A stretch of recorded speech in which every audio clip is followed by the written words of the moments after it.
For many years, issues of young people have been relegated. I think you know that. I won't bore you with the statistics. We all know. We know the challenges we go through as young people, trying to be just to be part of the economic life of this country. I'm here to learn more about the agenda for the youth by the government and much more, because I'm a law student and I would like to know what ideas they have open for us. I've come for the youth agenda to see what the government is doing for the youth. I've not been able to access the youth fund. So my main aim to come here was to see how the government can help me financially, and also if they can be able to give us loans. Why I came for the meeting is because I was expecting to hear what the agenda is for the government towards the youth, and to understand how I can also take part as a youth. It is almost as if it's automatic that you can only participate in procurement or to supply in government, one, if you know someone, two, if you already have the money, three, if you can bribe somebody. If you don't know someone, you can at least bribe as many people as you go up the chain. That's how it has been. The reality is that when you engage with government in a procurement process, it's extremely competitive. The biggest spender in any market is government. And therefore, everybody is fighting tooth and nail to win that same tender. We all need to learn that there is a process to winning any tender. I have been doing government tenders for the last 6 years of my life. I have an 80% conversion rate, but I can tell you it is not easy. We will talk about it later. You need to build the skills to actually work through that process and ensure that you win. It is good when we are taken through, perhaps, maybe being introduced to how the government tendering system is being done. Perhaps maybe how to what is needed, maybe the technical aspects of the tenders, so that when we apply for them, we qualify for them. On access to government procurement opportunities, one of the greatest challenges is that the youths are not completing the registration process. I would wish to urge you, please, colleagues, and my brothers and sisters, we have officers in all the line ministries. If you go to all the line ministries and the Attorney General's office, you will get a youth officer, though that one is on transfer, you will be replaced. You start by registering your business name. Then after you register the business name, where you pay 200 shillings for the search, registration is 800. You are expected to open an account under that name.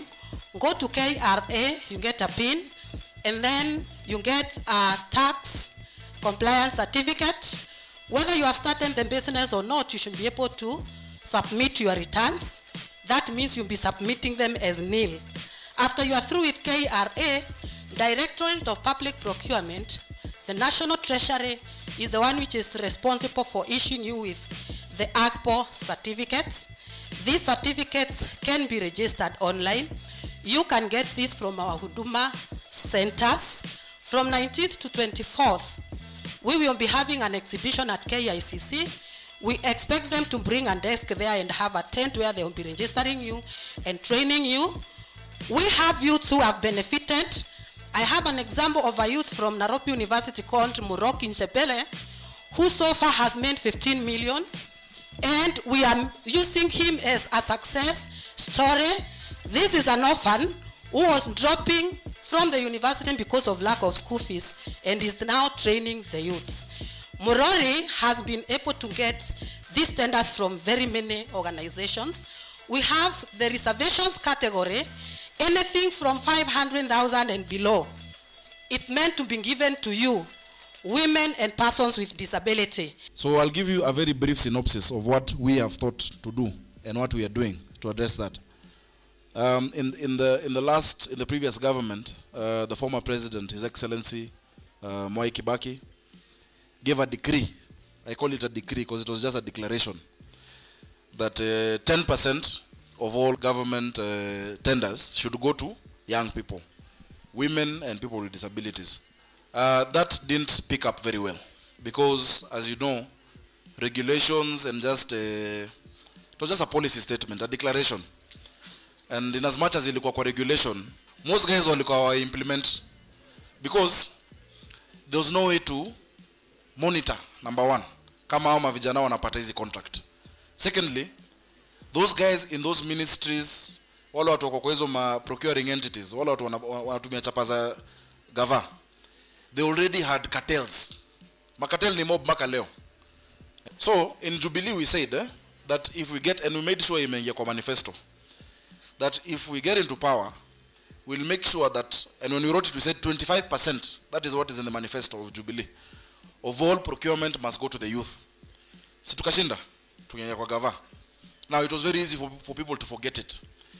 But then the President, His Excellency Uhuru Kenyatta, decreed that 30%. So it was again back to regulations. So what we thought when we sat down as young parliamentarians at KYPA, we are bipartisan.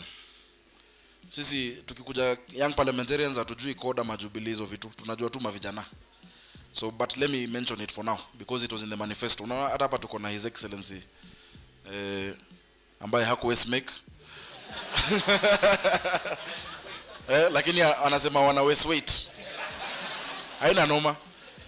Is how do we make this thing, yani iwe ni lazima ifanywe, iwe kwa sheria. So we put it in the law. I sponsored a bill in the National Assembly which was an amendment to a bill that an act that is there.